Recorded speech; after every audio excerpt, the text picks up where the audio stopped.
대단히 반갑습니다. 제가 은퇴하고 교회를 떠난 지 만 3년 2개월 20일 만에 다시 여러분을 만나 뵙게 되었습니다. 교회를 개척한 지가 그제 같은데 어느덧 30년이 흘렀습니다. 그래서 오늘 교회 설립 30주년을 맞이해서 우리 교회가 어떻게 세워졌는지를 잠깐 말씀드리려고 합니다. 그러려면 제 이야기도 잠깐 해야 되겠습니다. 저는 불신 가정에서 태어났습니다. 그래서 어릴 때부터 보고 듣고 배운 것은 점치고 굿하고 제사 지내고 우상 숭배하는 것이었습니다. 그런데 만세 전에 우리 가정을 택하신 하나님께서 때가 되매 우리 가정을 부르시고 예수님 믿고 죄사함 받게 하시고 구원의 은혜를 선물로 주셨습니다. 그래서 우상을 버리고 하나님을 섬기게 되었습니다. 그렇게 믿음 생활하던 가운데 제게 큰 어려운 일이 닥쳤습니다. 그 문제는 제가 해결할 수 있는 문제가 아니었습니다. 그야말로 사면초가 진퇴양난이었습니다. 그때 제가 할 수 있는 일은 하나님 앞에 기도하는 것밖에는 없었습니다. 정말 간절히 기도했습니다. 죽을 힘을 다해 기도했습니다. 힘써 기도했습니다. 그런데 기도하는 가운데 하나님께서 이 문제를 통하여 저를 부르신다는 강력한 소명의식을 느끼게 되어 신학교에 가게 되었습니다. 그때 제 나이가 44살이었습니다. 늦깎이 신학생이 된 것입니다. 신학생은 되었는데 섬길 교회가 없었습니다. 지금 44살과 30년 전에 44살은 다릅니다. 아무런 경력도 없는 나이 든 신학생을 받아줄 교회가 없었습니다. 갈 곳도 없고 오란 데도 없었습니다. 그런 상황 속에서 제가 할 수 있는 길은 교회를 개척하는 길밖에는 없었습니다. 그래서 신학교 1학년 여름방학 때 저희 가정에서 교회를 개척했습니다. 그리고 첫 예배를 드렸습니다. 그때 예배에 참석한 인원은 저를 포함해서 5명이었습니다. 지금은 천국 가신 우리 어머니, 제 아내, 우리 아이들 둘, 이렇게 5명이 첫 예배를 드렸습니다. 그런데요, 하나님께서 가정에서 예배를 드리는데 한 가정 한 가정 성도님들을 보내주셨습니다. 한 석 달, 서너 달 되니까 우리 거실에 사람들로 가득 차버렸어요. 앉을 곳이 없을 정도가 되었습니다. 그래서 구미 형곡동 형곡중학교 앞 3층 건물의 반지하 37평을 얻어서 예배를 드리게 되었습니다. 반지하이기 때문에 공기가 그렇게 나쁘질 않았습니다. 그리고 기둥이 없는 네모 반듯한 건물이었습니다. 거기서 우리 김동원 장로님 가정, 남말섭 장로님 가정, 이정년 권사님 가정 등 평생의 신앙의 동지들을 만났습니다. 그때는 재정에 어려움이 없었습니다. 시험 들 만한 일도 없었습니다. 모두가 교회를 사랑하고 모이기를 힘썼습니다. 어떤 때는 주일 낮 예배, 저녁 예배, 수예배 숫자가 똑같을 때도 있었습니다. 참 은혜로운 시간들이었습니다. 그런데 3년쯤 지나니까 문제가 생겼어요. 건물주가 부도가 나서 우리가 세대했던 건물이 경매로 넘어가 버린 것입니다. 새 건물주로부터 통보를 받았습니다. 3개월 안에 건물을 비워달라는 겁니다. 그런데 구미 시내를 아무리 돌아봐도 우리 교회가 들어갈 만한 건물이 없었습니다. 그때 김동원 장로님이 이 중리 지역을 소개를 했어요. 이리로 한번 옮겨보면 어떻겠느냐. 그때 중리가 한창 개발 중이었습니다. 여기 와보니까 그때 부영아파트 2700세대가 시커멓게 골주가 올라가고 있었어요. 그걸 보니까 갑자기 마음이 뜨거워졌습니다. 비전이 생겼습니다. 여기에 2700세대가 들어온다는 것입니다. 그런데 구미 시내에서 낙동강을 넘어 이곳 칠곡군 중리까지 온다는 것은 쉬운 일이 아니었습니다. 성도들이 다 따라올지도 문제였습니다. 구미 시내에서 이곳까지는 거리가 만만치 않습니다. 지금도 먼 거리입니다만은 그때는 더 먼 거리였습니다. 도로 사정도 지금처럼 좋지 않았고 남구미 대교가 완공되기 전이었습니다. 구미에서 여기까지 오려면 구미 대교를 넘어 둘러서 들어와야 합니다.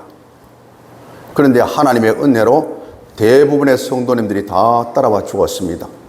그래서 지금 무지개 유치원 바로 건너편에 223평의 대지를 마련해서 거기다가 예배당을 건축했습니다.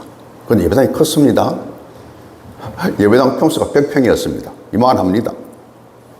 그리고 높이가 6m, 이 높이만 합니다.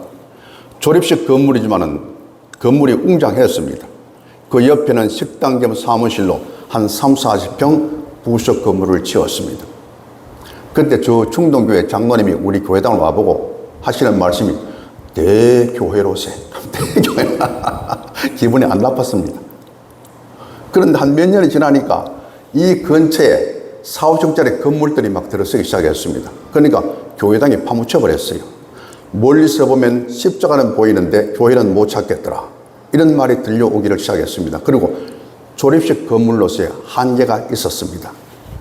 그래서 다시 하천을 건너 중리 2단지에 700평 공원을 끼고 있는 예배당 부지를 마련했습니다. 그때가 2007년도였습니다. 그런데 그때는 이 주변에 제대로 된 예배당이 없었습니다. 대략 모두가 조립식 건물이었습니다. 중동교회, 중리제일교회, 우리교회, 여기 저 넘어 남률교회, 100년이 넘는 교회입니다. 그런데 그때 남률교회 건축하기 전에 조립식 건물이었습니다. 그래서 우리 모두가 이 지역에 제대로 된 규모 있는 예배당 하나가 있어야 되겠다는 데 공감하고 두 번째 예배당 건축을 시작했습니다. 1996년 7월 21일 날 가정에서 개척해서 11년 만에 지금의 교회당을 가지게 된 것입니다. 그 과정이 결코 만만하지는 않았습니다. 또 이곳의 주력 산업이었던 LG 삼성이 경기도로 떠나면서 여러 성도님들 가정들이 경기도로 떠나는 아픔도 있었습니다. 그런 가운데 세월이 어느덧 흘려서 30년이 되어버렸습니다. 그런데 되돌아보니까 제가 30주년을 기념하는 감사 예배를 드린다는 말을 듣고 돌아보니까 모든 것이 하나님의 은혜였습니다. 구비마다 고비마다 걸음마다 자종마다 하나님의 은혜가 아닌 곳이 없었다는 것입니다. 사랑하는 성도 여러분, 여기서 제가 한 가지 묻겠습니다. 충성교회 설립자는 누구십니까? 권호태 목사라고 말하면 큰일 납니다. 저는 무익한 종입니다. 저는 도구로 쓰임받았을 뿐입니다. 우리 충성교회 설립자는 예수 그리스도이십니다. 우리 충성교회 주인도 예수 그리스도이십니다. 우리 충성교회 머리도 예수 그리스도이십니다. 우리 충성교회 선한 목자도 예수 그리스도이십니다. 오늘 본문에 보니까 주님께서 가이사랴 빌립보 지방에 이르러 제자들에게 물으셨습니다. 사람들이 인자를 누구라 하더냐? 제자들이 대답합니다. 더러는 엘리야, 더러는 세대 요한, 어떤 이는 예레미야나 선지자 중 하나와 한 사람과 같다고 하더이다. 그때 예수님께서 다시 물으십니다. 너희는 나를 누구라 하느냐? 그때 시몬 베드로가 놀라운 신앙 고백을 합니다. 주는 그리스도시요 살아계신 하나님의 아들이십니다. 할렐루야. 놀라운 신앙 고백입니다.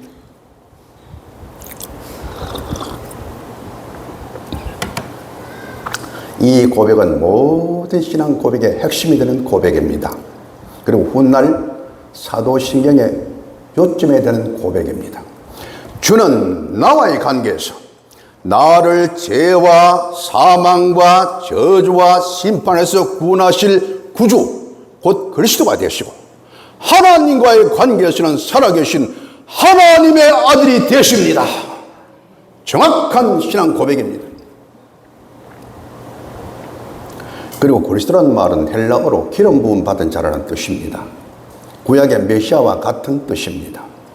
구약에는요 기름 부어 세운 직분이 세 가지가 있었습니다. 왕과 제사장과 선지자를 세울 때 기름 부어 세웠습니다. 그런데 우리 주님은 이 세 가지 직분을 다 가지고 계신다는 겁니다. 그것을 그리스도의 사음직이라고 합니다. 때문에 베드로가 고백할 때 주는 그리스도시요. 이 고백 안에는 주님은 만물의 왕이시요 만왕의 왕이시요 우리를 영원히 다스려 주실 왕이시요 우리 죄 문제를 해결해 주실 영원한 대제사장이시요 완벽하게 우리에게 하나님을 보여주시고 가르쳐 주실 선지자가 되십니다 하는 고백이 이 고백 안에 포함되어 있다는 것입니다. 이것은 사람에게 배운 것 아닙니다. 사람이 가르쳐 준 것도 아닙니다. 하나님의 성령께서 알게 해주시고 가르쳐 주신 고백입니다. 주는 그리스도시요 살아계신 하나님의 아들이십니다. 이 사람에게서 난 게 아니고 사람에게서 받은 것도 아니고 사람에게 배운 것도 아니라는 것입니다. 때문에 예수님께서 대단히 기뻐하시며 칭찬하십니다. 봐 요나 시모나 요나의 아들 시모나 네가 복이 있도다. 이를 네게 알게 한 일은 혈육이 아니요 하늘에 계신 내 아버지시니라. 또 내가 네게 이르노니 너는 베드로라. 이 반석 위에 내가 내 교회를 세우리라고 하셨습니다. 이 반석이라는 것은 베드로 개인을 가리키는 말씀이 아니고 베드로가 고백한 신앙 고백을 말씀하신 것입니다. 주님은 이 베드로의 신앙 고백, 주는 그리스도시요 살아계신 하나님의 아들이시라는 이 신앙 고백 위에 그리스도의 교회를 세우시겠다는 겁니다. 할렐루야. 때문에 이 모든 그리스도의 교회는 주는 그리스도시요 살아계신 하나님의 아들이시라는 이 고백 위에 세워진 교회입니다. 우리 충성교도 마찬가지입니다. 우리 충성교회도 주는 그리스도시요 살아계신 하나님의 아들이시라는 고백 위에 세워진 교회입니다. 저와 여러분 우리 모두는 이 고백 위에 신앙의 집을 지어야 합니다. 주는 그리스도시요 살아계신 하나님의 아들이십니다. 이 고백에 우리의 영원한 운명이 걸려 있습니다.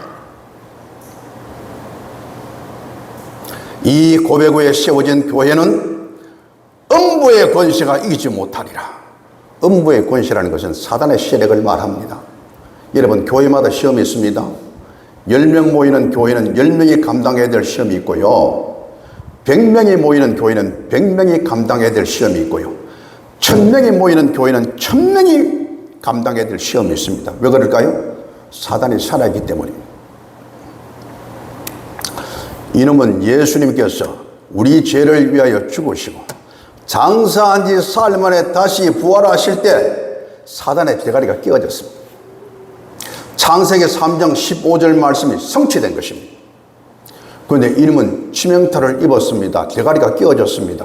피를 흘리면서도 최후의 발악을 하고 있습니다. 이놈은 어찌하든지 그리스도의 교회를 흔들려고 하고 무너뜨리려고 합니다. 때문에 교회마다 시험이 없는 교회는 없습니다. 우리 충성교회도 불같은 시험이 여러 번 있었습니다. 한 번은요 제법 강도가 높은 시험이 왔어요. 쉽게 이게 해결 안 되더라고요. 그래서 제가 기도를 했습니다. 그날 또 운전을 하면서 그 문제를 가지고 기도하면서 바로 요 하천 앞에 도로를 지나가는데 갑자기 순간적으로 저는 그것을 지금도 어떻게 설명해야 될지 몰라요. 갑자기 순간적으로 내가 환상을 본 것인지 영안이 열린 것인지 하늘문이 열린 것인지 그건 모르겠어요. 우리 주님께서 우리 충성교를 위하여 하나님 우편 보좌에서 중보기도 하시는 모습을 보았습니다. 우와, 그때 순간적으로 감동이 막 밀려오는데 설명할 수가 없었습니다. 눈물이 펑펑 쏟아졌습니다. 입에서는 감사가 터져나왔습니다. 어찌할 바를 몰랐습니다. 이럴 수가. 시험에 들어 흔들리고 있는 우리 충성교회를 위하여 주 예수 그리스도께서 하나님 우편 보좌에서 중보기도하고 계시더라는 것. 얼마나 감격스럽겠습니까?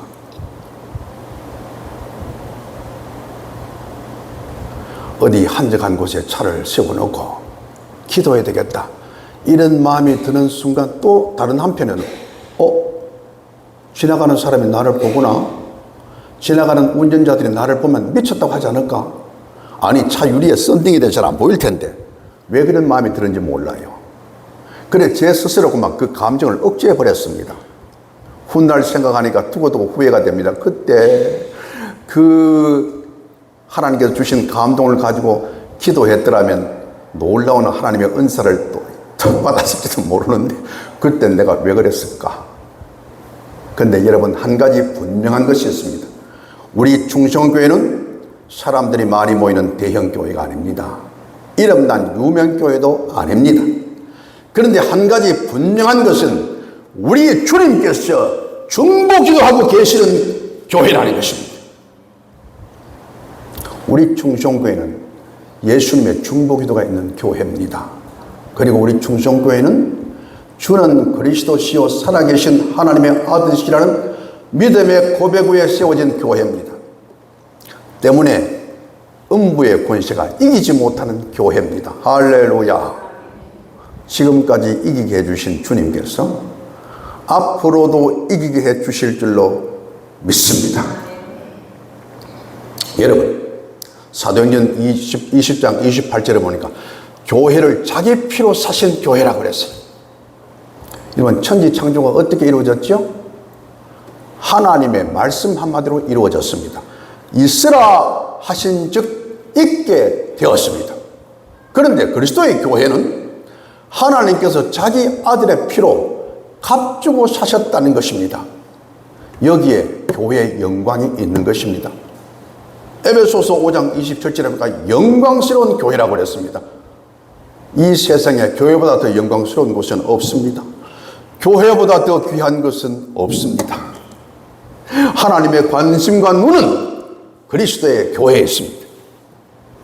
때문에 에베소서 1장 22절 하반절에 보니까 만물 위에 있는 존재라고 그랬어요. 여러분, 교회는 만물 위에 있는 존재입니다. 세상의 중심은 교회입니다. 하나님은 교회를 통해서 세상을 다스리십니다. 세상은 교회하기 나름입니다. 그런데 교회가 복음의 능력을 잃어버리고 교회가 교회답지 못하고 교회가 교회로서의 사명을 감당하지 못하면 나라는 방향을 잃은 배처럼 초라하게 됩니다. 정치는 부질세해지고 사회는 혼란해집니다. 이것은 성경과 역사가 증명하는 사실입니다.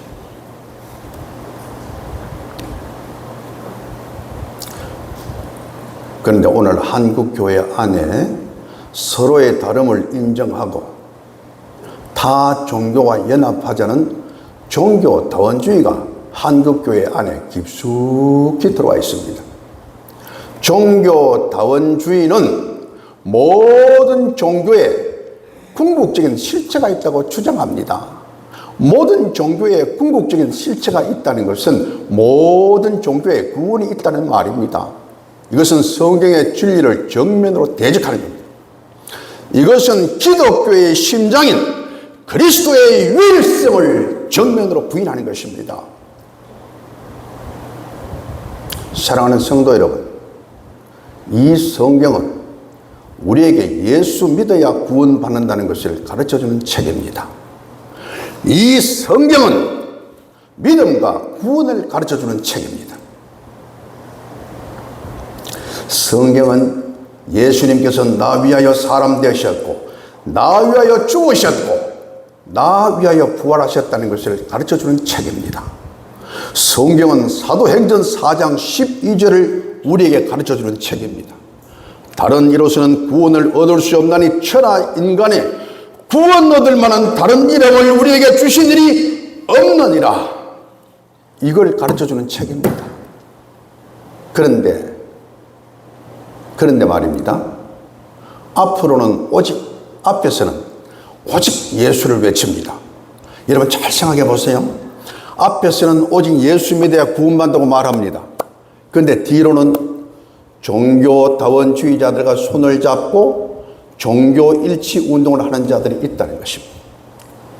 이것은 영적인 간음이요, 영적 음행입니다.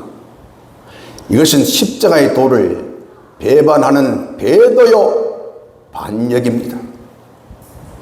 그런데 이런 일들이 우리 한국교회 안에 일어나고 있다는 것입니다. 여러분 깨어 있어야 합니다. 교회가 깨어나야 합니다. 말씀에 깨어 있어야 합니다. 기도에 깨어 있어야 합니다. 시대에 깨어 있어야 합니다. 영적으로 깨어 있어야 합니다. 그리고 교회가 무엇인가? 이 중요합니다.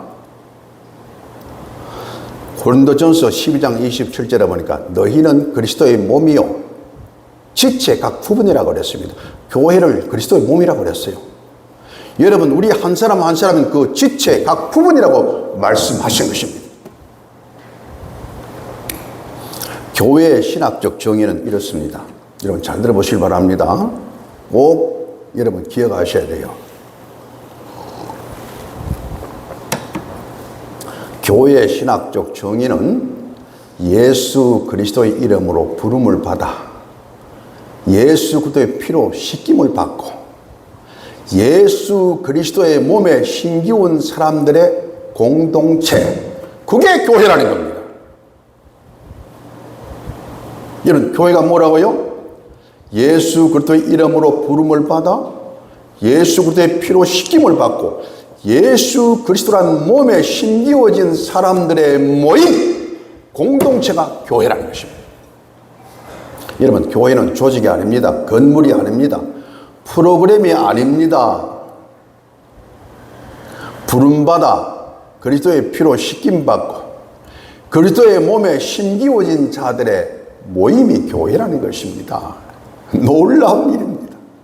여러분 하나님께서 이곳에 충성교회라는 주님의 몸을 세우시고 우리 한 사람 한 사람을 그 몸의 각 지체로 불러주셨습니다.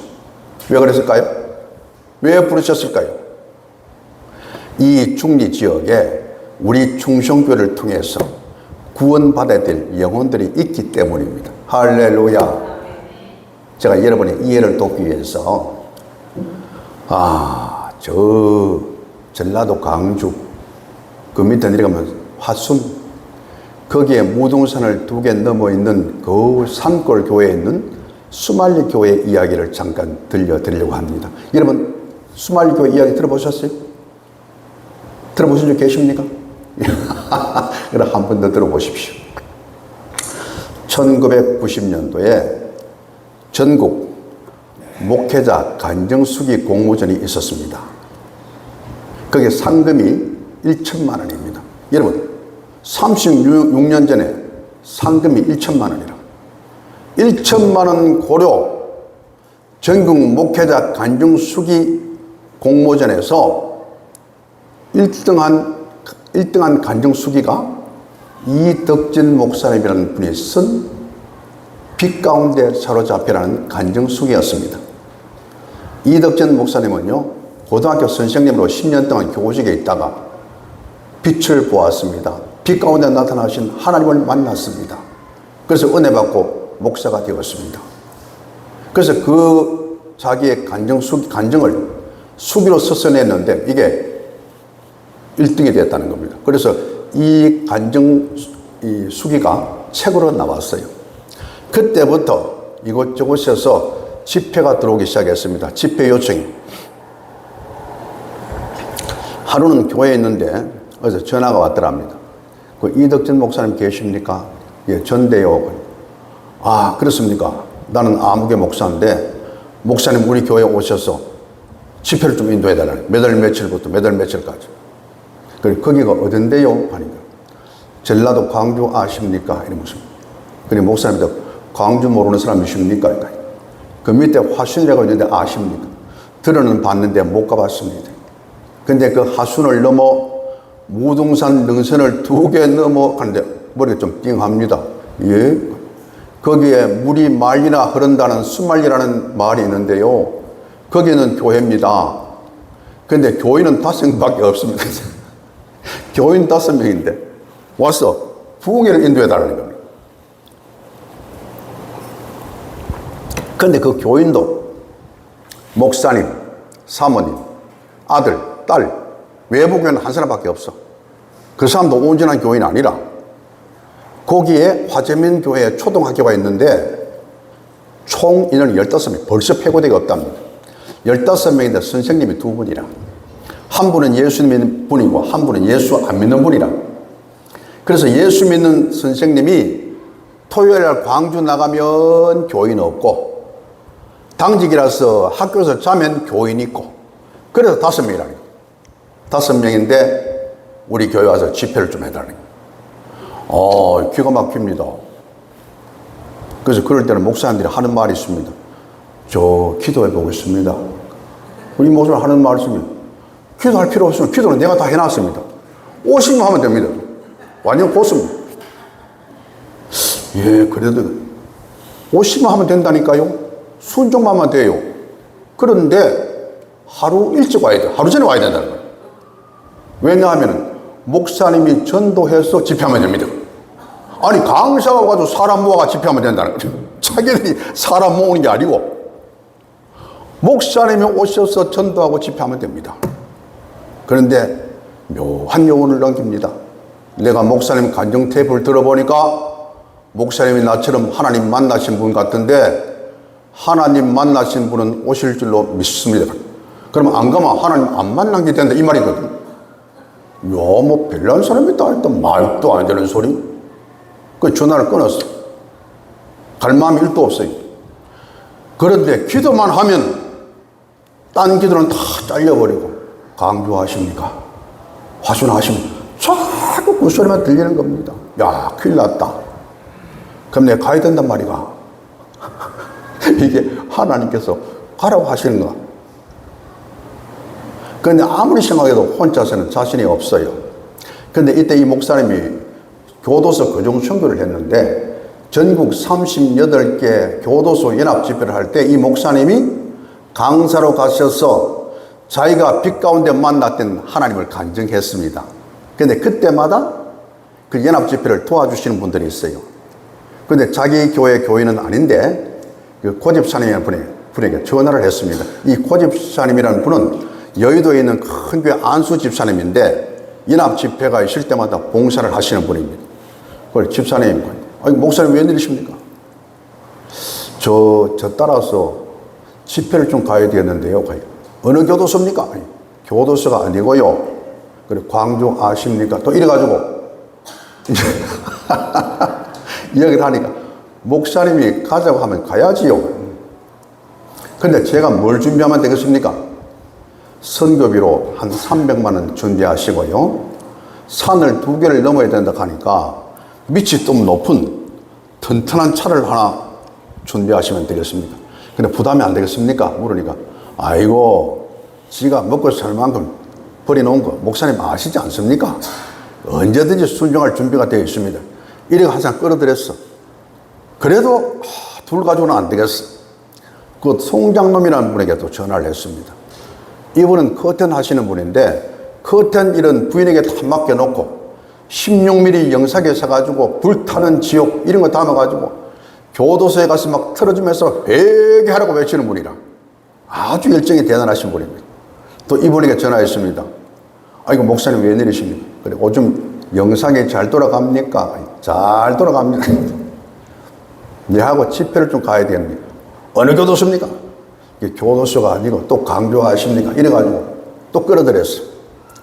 그래서 이 세 사람이 말로만 듣던 전라도 강주, 하순, 무등산 등산을 2개 넘어가지고 꼴짝이 떡 마을에 도착하니까 거기에 화전민 마을이 있는데 1동, 2동, 3동, 4동, 본동 그 초등학교 앞에 수말리 교회가 있는데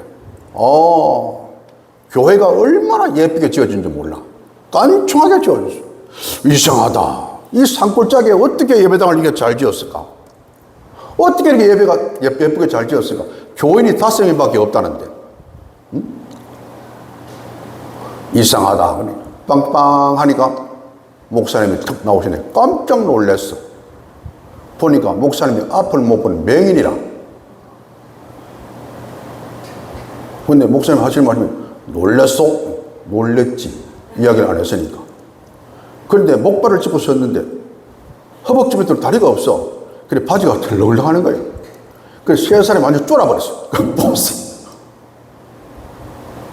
그래 목사님 들어오시오. 그래 교회당에 들어가니까 그 목사님이 이 수말리 교회에 오게 된 기가 막힌 사연을 이야기를 하는 겁니다. 이 목사님 원래 강주 시내에서 한 200~300명 모이는 교회에서 안정된 목회를 하고 있었는데 10년 차가 되면서 갑자기 앞을 못 보게 되더니 무슨 농내장에 왔다든지 황반 변성이 이런 것도 없이 갑자기 앞을 못 보게 됐어요. 한 몇 달쯤 지나니까 교회가 웅성거리기 시작합니다. 우리 교회가 명인 교회가 아닌데 언제까지나 명인 목사님 모실 수 있나? 그또 어떤 사람은 그래도 앞 못 보는 목사님을 내보내면 어떻게 하나? 우리가 책임져야지. 그런데 결론은 이렇게 났습니다. 퇴직금 줘가지고 빨리 내보내자. 사모님이 너무 충격을 받아 쓰러져 버렸어요. 교회가 나오는 날, 사택을 비워주는 날 얼마나 처량한지 자기가 그렇게 불쌍할 수가 없더래. 그래서 앞을 못 보니까 아이들 손에 이끌려서 도로에 나와 택시를 잡았습니다. 그리고 택시 운전사에게 이야기했답니다. 어디든지 좋으니까 조용하고 사람 좀 적고 한적하고 빈집 많은 데로 나를 태워주세요. 택시비는 달라는 대로 드리겠습니다. 그러니까 기사가 고개를 까우뚱하더니만 좀 멀어도 괜찮겠습니까? 멀어도 상관없습니다. 그랬더니 이 기사가 화순을 지나 무등산 등산을 2개 넘어가지고 여기 내려놓고 아팠다니. 내리니까 앞은 안 보이고 웅성거리는 아이들 소리만 들립니다. 그래 소리를 지르니까 애들이 와요. 그래 애들한테 용돈 주고 여기 빈집 있거든 날 좀 인도해다오. 그리고 애들 이제 돈 주면서 청소시키고 담요 한 장 가져오라 하고 주전자 하나 물담 큰 거 하나 가져오라고. 그래놓고 거기서 금식 기도를 시작했어요. 은혜 받기 위해서 금식하는 거 아닙니다. 처음이자 마지막으로 죽기 위해서 금식 기도하는 겁니다. 목사가 자살할 수는 없고 금식하다가 죽자. 몇 날 며칠이 지난지 몰랐습니다. 정신이 희미해집니다. 몽롱해졌습니다. 그런데 갑자기 음성이 들려왔습니다. 뭐야? 니십니까? 이 골짜기에 내 택한 백성에서 많은 사람들을 보냈는데 다 가버려서 내가 너를 불렀다. 정신이 번쩍 드는 겁니다. 그 한마디 완전히 깨어져 버렸습니다. 벌떡 일어났습니다. 재소명 받은 겁니다. 나가서 막 전도했습니다. 그랬더니 어른은 하나도 안 오고 애들만 한 10명이 모였어요. 애들은 잘하니까. 그래서 거기에서 애들 데리고 주일학교 목회를 시작했습니다. 그래서 사모님은 소식 듣고 광주에서 왔다 갔다 하시고 한 1년 반쯤 되니까 어느 날에 뭐 화가 나더랍니다. 차라리 명인교회 가서 사역하는 게 낫지 이 주일학교 사역 못하겠다. 그래 하나님께 기도했습니다. 하나님 차라리 나를 명인교회로 보내주세요. 나 이거 주일학교 사역 못하겠습니다. 난 내일 떠나겠습니다. 그런데 그때 마침 사모님이 안 계실 때라 그 이튿날 광주로 나가려고 집을 나서는데 갑자기 마루가 푹 꺼져버린다. 그건 마루가 오래돼 썩었던가 봐. 마루가 푹 꺼지면서 한쪽 다리가 푹 빠지는데 그 마루에 박아놨던 굵은 못이 녹슨 못이 다리를 찔러버렸습니다. 앞 못 보는 맹인입니다. 다리가 빠졌습니다. 굵은 못이 치고 돌았습니다. 혼자서는 빠져나갈 수가 없습니다. 사람 살리라고 고함을 지내 하루 반 만에 구출이 됐어요. 그런데 다리가 새떡에 돌아가지고 퉁퉁 부어버렸어요. 전주 예수병원으로 이송됐는데 여기서는 손을 못 쉬겠다는 겁니다. 그래서 급하게 서울대 병원으로 구송했는데 서울대 병원에서 살려면은 다리를 잘라야 된다는 거예요. 살고 싶으면 다리를 잘라야 된다는 겁니다. 그래서 허벅지 밑으로 다리를 잘랐다는 거예요. 그래가지고 퇴원해가지고 다시 수말리 교로 오니까 이제는 오도 가도 못하는 신세가 됐어. 앞도 안 보이고 다리도 한쪽 안 보이고 어디로 갑니까? 그래서 이 기막힌 사연을 편지로 써서 미국 맹인선교에 보냈어요. 그랬더니 미국 맹인선교에서 돈을 보내와가지고 예배당을 이렇게 깔끔하게, 깐총하게, 예쁘게 지었는데 어른은 한 사람도 안 온다니. 그러던 중에 목사님 간증 테이프를 들었는데, 아, 이 사람은 나처럼 하나님을 만났어. 이 사람을 데려다가 집회를 하면 되겠다 싶어서 목사님을 초청했다는. 막 듣고 나니 정신이 하나도 없어. 야, 큰일 났다. 잘못 끌리들었다. 이 자기 보고 책임지라는 거거든. 이거 어떻게. 그래서 하나님께 기도하니까 기가 막힌 아이디어가 떠올랐습니다. 그래, 경품 잔치를 하자. 달란트 잔치를 하자. 그리고 첫날에는 불고기, 둘째 날에는 잡채밥, 셋째 날에는 볶음밥 준다 하고 사람들 한번 모아보자. 그래서 고집사님한테, 집사님, 지금 광주 시내에 나가서 마켓에 가서 생필품, 세제, 퐁퐁, 비누, 양발, 내복, 이런 생필품을 전부 사오시고요. 이제 경품권 뽑기 해가지고 줄 경품들 사오시고, 1등은 38만원짜리 개종시계 큰 거. 그리고 또 그란한 종합선물센터 하나. 종합선물센터 그거는 이제 동장님 갖다 드리면서 부탁하려고. 그래, 종합선물세트를 들고 동장님을 찾아가서 얘기하니까 동장님 기분이 안 나빴어요. 아이고, 뭐 이런 걸 사오시고. 안 그래도 겨울에 할 일 없는 사람들 오락하면 돼요. 그러니까 10월에 가면 옛날에 동네마다 스피커가 다 있습니다. 동장님이 방송합니다. 지금 서울에서 아주 훌륭하신 분들이 내려오셨는데 내일 영화도 보여주고 불고기도 주고 경품권 잔치도 하는데 몇 시까지 모이시길 바랍니다. 광고를 했어요. 그 이튿날에 되었습니다. 근데 시간이 다 돼가지고 아무도 안 오는 것 같아. 근데 할머니 한 사람이 들어오더니 여기 오늘 불고기 주고 경품권 뽑기 한다는데 맞습니까? 예, 맞습니다. 들어오세요. 할머니가 할머니 입이 말라가지고 뒤를 돌아보면서 들어와. 졸졸졸 따라온다. 55명이 따라 들어왔어.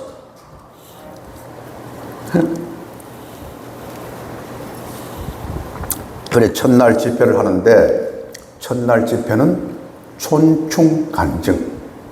그리고 목사님 잘 아시는 목사님, 구 목사님 분이 계시는데 이분이요, 회를 잘못 먹어가지고 그 회에 있는 촌충이 위벽을 뚫고 내려가지고 알을 까버렸어. 이래가지고 간질병이 왔는데 7년 반을 고생했다는 겁니다. 그런데 기도해서 하나님 은혜로 나았어. 그래서 이분이 교도소 선교하면 이 촌충 간증이 제 1번이라. 간증할 때마다 한양대병원, 서울대병원 최고의 전문가들이 진단을 했는 걸 보여주면서 그들이 어떻게 결론을 내는 거예요. 이 병은 현대의학으로 고칠 수가 없다. 그런데 하나님이 성령으로 고쳐주시지 않느냐? 하나님이 살아계시느냐? 막 간증을 하는 목사입니다. 그래, 이분에게 부탁해서 첫날 촌충 간증을 했습니다. 그랬더니 할아버지 할머니들이 고개를 끄덕끄덕합니다. 그리고 찬송은 구찬송가 82장 나의 기쁨 나의 소망 되심. 왜냐하면 짧거든. 그러니까 교회는 한 번도 안 가보고 성경 찬송도 없는데 다른 찬송 가르치면 힘드니까 짧은 찬송 하나 가르쳐가지고 이걸 2번, 3번, 3번, 2번 반복하는데 막 박수치며 열정적으로 찬송하는 분은 그 송장로님, 고집사님 다니면서 달란트 하나 더 주는 거라. 이라고 이제 끝이 났어요. 내일 꼭 오셔야 됩니다 하니까 내일 다 오겠대. 걱정하지 마래. 그 이튿날에 동장에 와서 하는 말이 여기 사방 2km 안에 집 지키는 강아지 빼놓고는 다 왔습니다.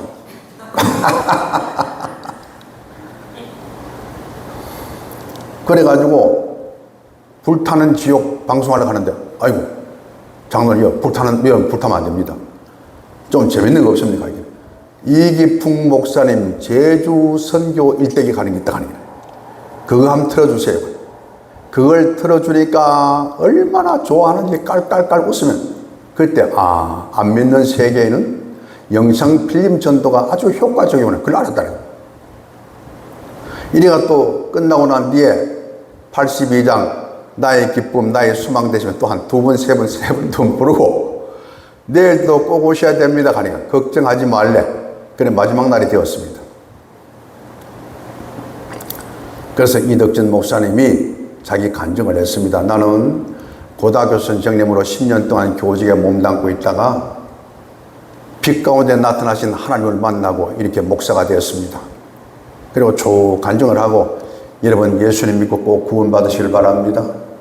그리고 건강하시고요.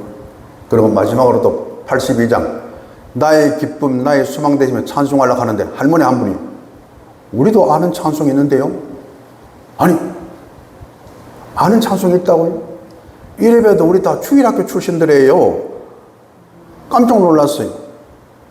그 할아버지 할머니들이 어렸을 때 어린 아이일 때 미국 선교사 한국명 노나복 선교사라는 분이 광주 선교에 오셔서 주일이 되면 말을 타고 무등산을 2개 넘어 여기 와서 전도를 했다는 겁니다. 그런데 어른은 한 사람도 안 믿고 아이들만 믿으셨다는 겁니다.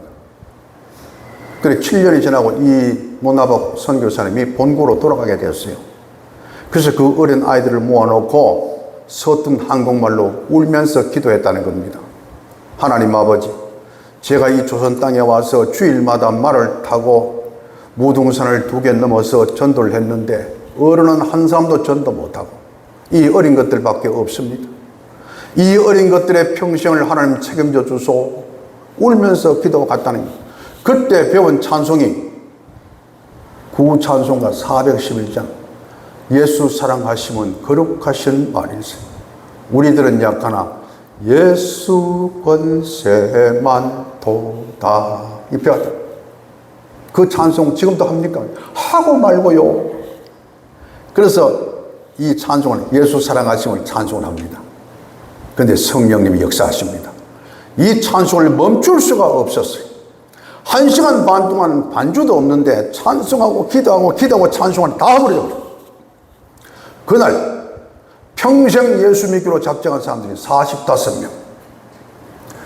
그 사람들은 끝까지 수말리 교회를 떠나지 않았답니다. 집회가 끝났습니다. 이무희 목사님 나오셔서 축도해 주실 바랍니다. 목사님이 부축을 받아 나왔는데 축도를 못해 울어가지고 내 2 눈을 거두시고 내 한쪽 다리를 꺾으시고 이것에 구원받을 영혼들을 위해서 나를 보내셨나이까. 눈물이 났어. 축도를 못했다. 목사님이 집회를 마치고 돌아오면서 많은 생각을 했답니다. 하나님께서 한번 구원하시고자 하시는 자는 끝까지 인생을 따라가시며 구원하신다는 것이 이런 것이구나.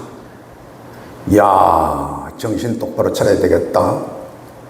내가 목회 똑바로 해야 되겠다. 그런 생각을 했다는 겁니다. 여러분, 왜 그 산골짜기에 수말리 교회라는 교회를 세우셨을까요? 왜 이무희 목사님의 2 눈을 거두시고 한쪽 다리를 꺾으시고 거리로 부르셨을까요? 그곳에 택함받은 하나님의 자녀들이 있다는 겁니다. 구원받아야 될 영혼들이 있다는 겁니다. 여러분, 이 중리지역에 왜 충성교회라는 주님의 몸을 세우시고 여러분 한 사람 한 사람을 지체 각부문으로 부르셨을까요? 이곳에 충성교회를 통해서 구원받아야 될 영혼들이 있다는 겁니다. 여러분, 왜 이곳에 충성교회라는 그리스도의 몸을 세우실까요? 여기에 충성교회가 만나야 될 영혼이 있고 찾아야 될 영혼들이 있다는 겁니다. 왜 많고 많은 교회 중에서 우리 박진수 목사님을 이 충성교회로 보냈을까요? 박진수 목사님이 여기서 만나야 될 영혼들이 있다는 겁니다.